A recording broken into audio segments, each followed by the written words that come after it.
এই বটবৃক্ষের ছায়াতলে জীবন যায় উড়িয়া, সৌন্দর্য দেখিয়া দেখিয়া কুমিরের কামড় খাইয়া।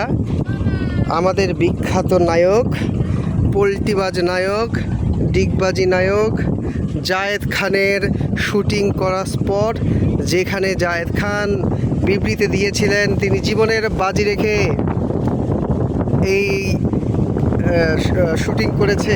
শুটিং নাম হচ্ছে মনে হয় দুবলার চর না কি যেন একটা ছবি।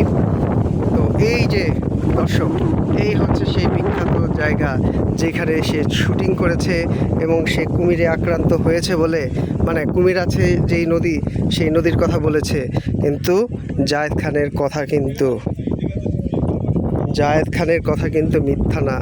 এই নদীতে আছে কুমির, কারণ প্রায় 7 কিলোমিটার দূর অতিক্রম করলেই বাংলাদেশের সুন্দরবনের সবচাইতে সর্বোৎকৃষ্ট মানের গহীন অরণ্য হচ্ছে এই শরণখোলা।